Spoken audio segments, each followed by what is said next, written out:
నా నుంచి దూరంగా వెళ్ళు. అసలు ఇదేంటి సమీర్?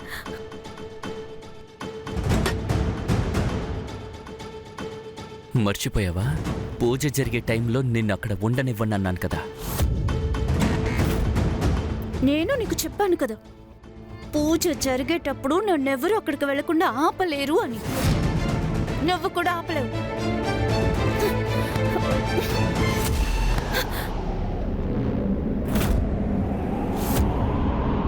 సమీర్, సమీర్! నువ్వు బాగానే ప్రయత్నించావు, కానీ నేను ఒక్కసారి చెప్తే అది జరుగుతుంది. మా నాన్న కూడా నాకెప్పుడు గెలవడమే నేర్పించాడు. నీలాంటి వాళ్ళని చూసి నేను ఎప్పుడు భయపడను, ఓటమిని ఒప్పుకోను.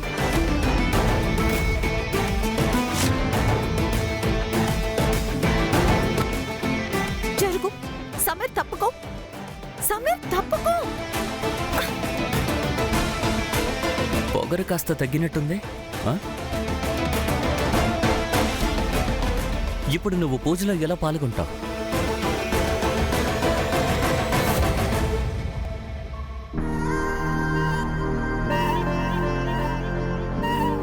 ఓం సూర్యాయ నమః. ఓం సూర్యాయ నమః. ఓం సూర్యాయ నమః.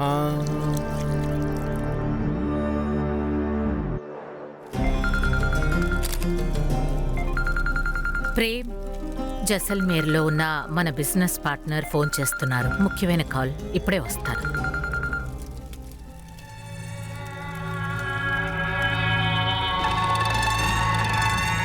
పని పూర్తయిందా? అదేంటంటే ఆ అమ్మాయికి ఏంటి? ఉన్నట్టుండి ఎక్కడికి వెళ్ళిందో తెలియలేదు.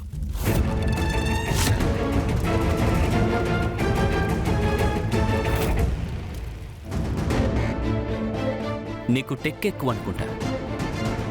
నువ్వు ఓడిపోయావు. భయపడే వాళ్ళు ఓడిపోతూ ఉంటారు. నీలాంటి వాళ్ళ మాటలకి నేను అస్సలు భయపడను. ముందు నువ్వు తప్పుకో. సారీ, వెళ్ళు. సమీర్, సమీర్!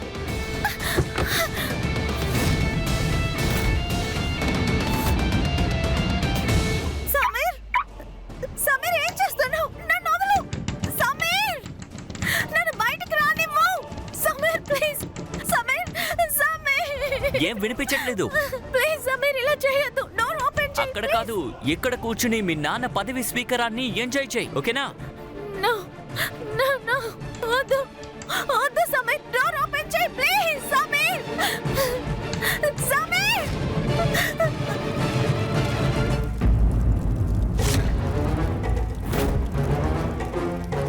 ఏంటి అత్తయ్య? ఇప్పుడు డైరెక్ట్గా వెళ్ళి తనతో మాట్లాడొచ్చు.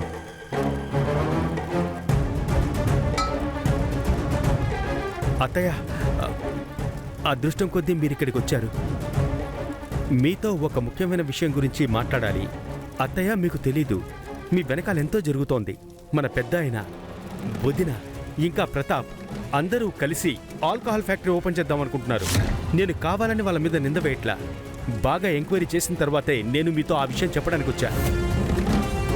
అత్తయ్య, ఇప్పుడు మీరు నిర్ణయం తీసుకోవాలి. అందరూ మనల్ని మోసం చేస్తున్నారు. ఈ రాజ్య ప్రజల్ని ఎలా కాపాడబోతున్నారు? ఆ మొత్తం పేపర్స్ని నేను చూడడం వల్ల ఎంతో మంచిదైంది. వాళ్ళేం చేస్తున్నారో నాకు బాగా అర్థమైంది అత్తయ్య. నేను ఆ పేపర్స్ని కాల్ చేశాను, కానీ ఏం చేయాలో నాకు అర్థం కావట్లేదు.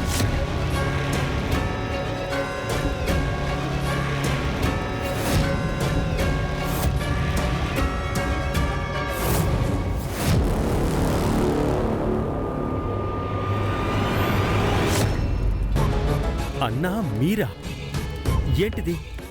అత్తయ్య డ్రెస్సు వేసుకున్నారు? ఏంటి బుద్ధి లేని పని? ఇది అవినీతి కాదు చరణ్ పన్నా. ఈ పని చేయడం నాకు కొంచెం కూడా ఇష్టం లేదు. చేసే తీరాలి. అంటే ఏంటర్థం? అలా అయితే నేను చెప్తాను. అది ఒకరోజు నువ్వు బయలుదేరి వెళ్ళిపోతున్నావు. నువ్వు వెళ్ళిన తర్వాత అనేక ఏళ్లు నేను తప్పిస్తూ ఉన్నాను. కానీ హఠాత్తుగా ఒకరోజు నువ్వు వస్తున్నావు, వచ్చి అన్నిటినీ అనుభవిస్తున్నావు. ఇక్కడ నాకు న్యాయం దొరకలేదు కదా. న్యాయం? మీరు చేస్తున్న పనికి ఖచ్చితంగా మీకు న్యాయం లభిస్తుంది, అది కూడా అత్తయ్య చేతుల మీదుగా. అరే ఏంటి చరణ్ పన్నా, న్యాయం, అధికారం ఇవన్నీ పుస్తకంలో చదవడానికి బాగుంటాయి, అంతేగాని నువ్వొక తెలివిగల రాజుగా ఉన్నావు. కాస్త కళ్ళు తెరిచూడు, నాలుగు వైపులా గమనించు. వేర్గఢ్ ప్రజలు నిన్ను ఎంతో మెచ్చుకుంటున్నారు. రాజతిలకాన్ని దిద్దుకో, వంశ తలపాగను పెట్టుకో, వెళ్ళి సింహాసనం మీద కూర్చో, నాకు ఎలాంటి అభ్యంతరం లేదు. అవును, కానీ నా పనులకు అడ్డు మాత్రం పడకు. నేను కూడా నిన్ను ఏ విధంగా ఇబ్బంది పెట్టను, ఇది నేనిస్తున్న మాట. ఏంటి బెదిరిస్తున్నావా? ఆహాహాహా. నువ్వు ఇప్పుడు కూడా తప్పుగా అర్థం చేసుకున్నావు, ఇది బెదిరింపు కాదు. అరే నువ్వు వీర్ఘడ్కి రాజు కాబోతున్నావు. మనసు చెప్పేది వెనకు, బుర్రను ఉపయోగించు. దేన్ని బెదిరింపు అని అంటారంటే, దేన్ని బెదిరింపు అంటారో నేను చూపిస్తాను. దీన్నే బెదిరింపు అని అంటారు.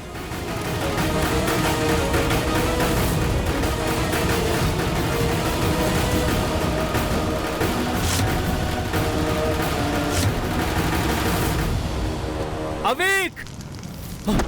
నీ ప్రియమైన పుత్రుడు అవేక్, నా మాట వినమని నీకు చెబుతున్నాను, లేకపోతే మోహిని తన్ని కిందకు నెట్టేస్తుంది. దీన్నే బెదిరింపు అని అంటారు.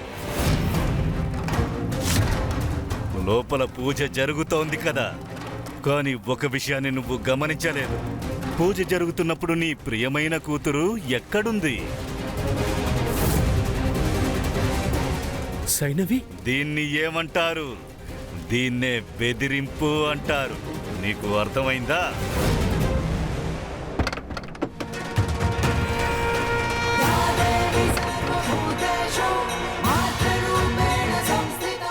ఇప్పుడు నేనేం చేయాలి?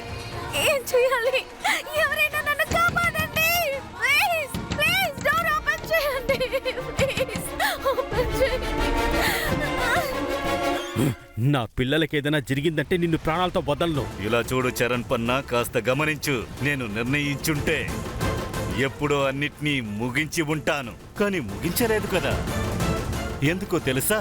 నేను నీకు అర్థమయ్యేలా చెప్పాలని చూశాను. అందులో ఒక చిన్న ప్రయత్నమే ఇది. అరే నువ్వొక తెలివిగల రాజువి. నువ్వు ముందు నీ కుటుంబాన్ని కాపాడుకో. నేను ఇక్కడ మద్యపాన ఫ్యాక్టరీని కట్టుకుంటాను. ఆ తర్వాత మనందరం కలిసి రాజ్గఢ్లో ఉన్న ప్రజలందరికీ సేవ చేస్తూ ఉందాము. అర్థమైందా?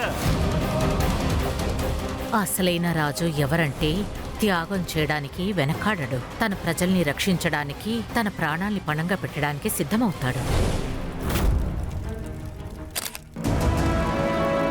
ప్రేమ్, శరణ్ వర్ణ సూర్యుడికి పూజ చేయడానికి వెళ్ళాడు, ఇంకా రాలేదా? అవికేడి? ఇక్కడే తిరుగుతున్నాడు కదా, వాడు నిలబడ్డు. చాలా సేపు అయింది, నేను ఎందుకు ఇంకా రాలేదు? ఈ శైనవి ఎక్కడికి వెళ్ళింది? అవేక్, పరిగెత్తు! అక్కడి నుంచి వెళ్ళిపో! పరిగెత్తు అవేక్, పరిగెత్తు! పరిగెత్తు! వెళ్ళిపో! ఆగు!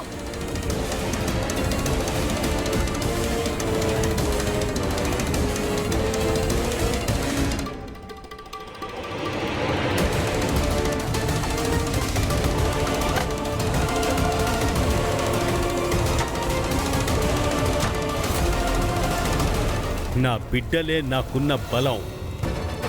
వాళ్ళు పిరికి వాళ్ళు కాదు, తమని తాము కాపాడుకోవడం బాగా తెలిసిన వాళ్ళు. నా బాధ్యతలో ఉన్నది నా ప్రజలు. ప్రాణాలైనా ఇస్తా, కానీ వాళ్ళని ఎప్పటికీ మోసం చేయను. ఇదే నేను చేసే త్యాగం, ఇదేరా నా లక్ష్యం కూడా.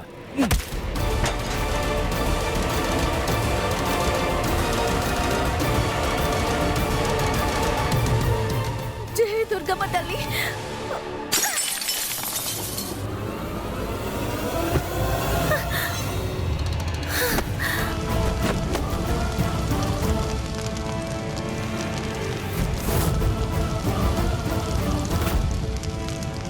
శరణ్!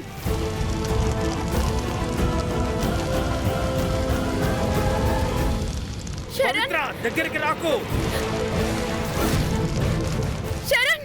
ఇక్కడ అసలు ఏం జరుగుతుంది? పవిత్ర, ఇక్కడి నుంచి వెళ్ళిపో. అత్తయ్యని తీసుకురా, వెళ్ళు.